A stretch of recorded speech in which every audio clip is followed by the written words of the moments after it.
Hoje, a nossa catequese, vamos falar, continuando ainda sobre o matrimônio. Então, as propriedades do matrimônio. No esboço em que a Bíblia nos apresenta, o quadro sugestivo da criação do homem e da mulher destaca-se avisando-lhe os tons, a cena maravilhosa do primeiro casamento entre Adão e Eva. Ao abençoar este casal, narra-nos o Gênesis que Deus lhes teria dito: crescei e multiplicai. Não se pode, sem se praticar grave injúria, atribuir a Deus a instituição de uma coisa desonesta, como os gnósticos e maniqueus, velhos heréticos, consideravam o matrimônio. Então, se vem de Deus, é porque é uma coisa boa, abençoada. Este vocábulo, matris munus, quer dizer função de mãe. Matris, mãe, e munus, função, ofício, né? Então, matrimônio. Então, é uma função materna. E não há no mundo mistério mais delicado e mais sublime do que esse munus, do que essa função de mãe. Jesus Cristo consagrou a pureza da união conjugal, comparecendo a uma festa de núpcias em Caná da Galileia. O matrimônio é o meio escolhido por Deus para a propagação do gênero humano na terra. Por ele, a providência associa o pai e a mãe aos seus desígnios na obra da criação. Se porventura o casamento, por defeito humano, implica alguns fins secundários menos nobres, essas falhas se relevam pelas virtudes da religião e do patriotismo. Pois dar eleitos a Deus e cidadãos à pátria é o fim primário do matrimônio. Dar eleitos a Deus e cidadãos à pátria. Essa é a finalidade do matrimônio. Esse é o fim nobre a que se destina o matrimônio. Mas o casamento não é somente um ato humano. Ele se reveste do caráter de santidade, que nele se descobre em si, considerando que Deus o instituiu como uma figura bem expressiva do mistério da encarnação do Verbo. Desta maneira, no casamento, há muita coisa de sagrado. Não como um predicado justaposto, mas como um carisma da própria instituição. Em última análise, além de seu fim primordial, gerar filhos para o céu, para Deus, e cidadãos, bons cidadãos para a pátria, o matrimônio é um sacramento, o grande, conforme a expressão de São Paulo, e assim sendo, participa da dignidade e da santidade dos demais da Igreja de Nosso Senhor Jesus Cristo. São 7 sacramentos. Afora a santidade, que é a sua feição característica, a unidade e a indissolubilidade, são as suas duas propriedades essenciais. Quer se realize entre infiéis, como união natural ou entre cristãos como união verdadeiramente sacramental. Esses dois atributos decorrem da natureza mesma do casamento. Seu fim intrínseco, assim como o exige. Aqui ou ali, onde quer que apareça o matrimônio, na sua perfeição natural ou na sua dignidade sobrenatural, nele se devem encontrar sempre a unidade e a indissolubilidade. A unidade refere-se ao número das pessoas que o laço prende, marido e mulher. A indissolubilidade exprime a permanência, a firmeza dessa união. Mas essa unidade e essa indissolubilidade originais do matrimônio, instituído por Deus, foram se enfraquecendo com o tempo. E houve época em que o elo conjugal perdeu sua força unitiva. Ao casamento profanado, Jesus Cristo não se contentou em restituir-lhe a primitiva pureza. Conferiu-lhe a santidade e a eficácia de sacramento. Desta maneira, o matrimônio sacramental é uno, monógamo e, uma vez consumado, é absolutamente indissolúvel. Unidade no casamento consiste nisto, que um só homem e uma só mulher são, ao mesmo tempo, unidos conjugalmente.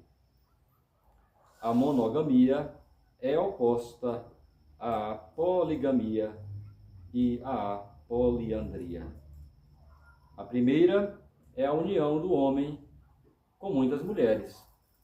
A segunda é a de uma mulher com muitos homens. A poligamia é uma aberração antinatural da pior espécie, contrária a todos os fins do matrimônio, pelo fato de tornar impossível a vida em família. Deus uniu lá no início, lá no paraíso, um homem e uma mulher, Adão e Eva, Eva e Adão.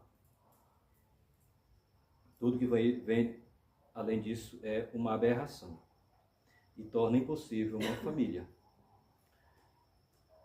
Oprime e degrada a mulher, a poligamia, que perde os direitos de igualdade ao homem, para se tornar instrumento das suas paixões. E, no ponto de vista dos direitos e deveres conjugais, a igualdade entre os dois é absoluta e integral. É verdade que o homem é guia da mulher e chefe da família, mas, sob esse aspecto, não há privilégios. Deus não tirou Eva do cérebro, nem dos pés, mas do lado de Adão, para significar que a companheira não é superior, nem inferior, mas igual ao marido.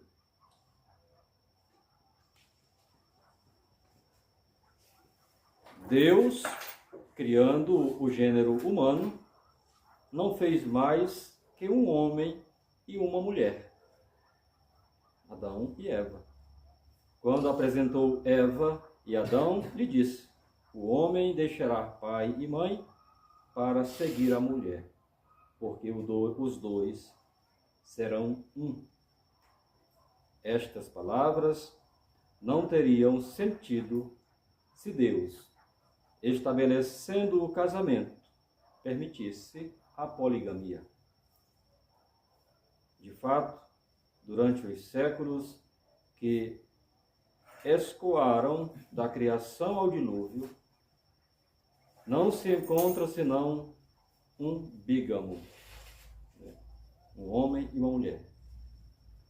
Lameque, bisneto de Caim, homem de costumes muito pouco recomendáveis, aliás, um homicida, que Deus castigou severamente. Não podem, pois, propor esta exceção como prova em contrário os adeptos do divórcio. É certo que a lei mosaica, por algum tempo, permitiu a pluralidade de esposas, mas como se lê no capítulo 21 do Deuteronômio, mas esse abrandamento do rigor da primeira e da primitiva monogamia desapareceu com a lei evangélica, que restabeleceu a unidade inicial do matrimônio, sendo então abolida essa lei mosaica, esse regime mosaico. Toda a tolerância antiga foi, portanto, abolida. O nosso Senhor voltou a vigorar a monogamia. As palavras de Cristo, em resposta aos fariseus, reafirmando que o homem e a mulher não são dois, mas um só corpo. O ensinamento constante da Igreja e o seu modo invariável de agir provam a evidência que Deus, instituindo o casamento, o quis uno, monógamo. A indissolubilidade conjugal é uma consequência lógica da sua unidade. Isso significa que o pacto matrimonial, uma vez concluído, só pode se romper com a morte de um dos cônjuges. Se faltasse ao matrimônio essa propriedade essencial, desapareceria o motivo da sua instituição, que é a procriação do gênero humano e a educação da prole. A pureza dos costumes, a tranquilidade social e a harmonia das famílias não poderiam existir se a ruptura da união conjugal ficasse livre à vontade dos contraentes, como acontece hoje em dia, infelizmente. O Concílio de Trento, que se fez órgão de toda a tradição cristã e da revelação divina, decretou anátema contra quem acusasse ou ousasse, aliás, sustentar ou afirmar que o laço conjugal pode se destruir, que o adultério é uma causa justa para essa dissolução e que é legítimo o casamento de um dos cônjuges estando vivo o outro. Então, anátema. Quem leva isso em conta? E essa doutrina, aliás, não visa somente o casamento cristão. A maior parte dos casamentos opinam que a indissolubilidade da união conjugal é uma lei universal aplicável mesmo aos infiéis. A essa doutrina tão bela e tão asseguradora da paz doméstica se opõe o divórcio. vírus que destrói as células do organismo social, por ser contrário à afeição conjugal. O casamento não tem por fim único a união dos sexos, mas principalmente a dos espíritos e dos corações. Essa união tenderá a enfraquecer pelo temor de uma possível separação a cada momento. Admitido por princípio e ao arbítrio do interessado ou dos interessados, o divórcio impede que o casamento se realize bem ajustado, pois desde que se saiba que ele é solúvel, será feito com a precipitação das coisas ligeiras, sem as cautelas exigidas num dos passos mais solenes e mais graves da vida. Então, quando já vai se casar pensando em separar, então não se toma as devidas cautelas. Portanto, o matrimônio cristão é muito sério e tem que ter muita cautela aqueles que vão contrair matrimônio, porque é para a vida toda, até que a morte os separe. Será como uma viagem de recreio que se pode interromper a qualquer momento, quando se casa sem se planejar.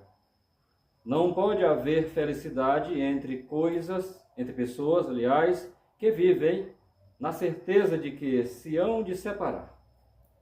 Não se amam, preparam-se para se odiar. O divórcio é um semeador de ódios e vinganças no seio da sociedade, porque é contrário à paz das famílias. É contrário à felicidade dos filhos, aos seus interesses e à sua educação.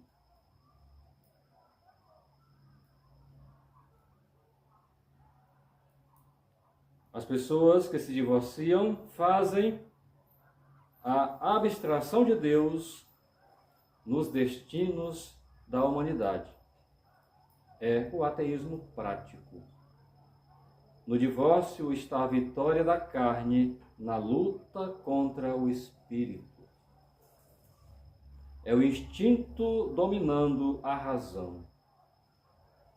É a bestialização do homem e a degradação da mulher. Deus criou o casamento como freio das paixões, como remédio à concupiscência. O matrimônio é, de fato, um sacramento da nova aliança, instituído por Jesus Cristo, para anular a divisão que o pecado estabeleceu na alma e para reconciliar os homens entre si e com Deus, e com o que não se pode realizar sem a graça do casamento. A igreja, na qual os homens se unem entre si e com Deus, sendo a fonte de todos os sacramentos, deve-se admitir que o casamento não atingirá seu fim se não for celebrado segundo o Espírito e a vontade da mesma Igreja. Peçamos a intercessão da Sagrada Família, Jesus, Maria e José. Ave Maria, cheia de graça, o Senhor é convosco. Bendita sois vós entre as mulheres, e bendito é o fruto do vosso ventre, Jesus. Santa Maria, Mãe de Deus, rogai por nós, pecadores, agora e na hora de nossa morte. Amém.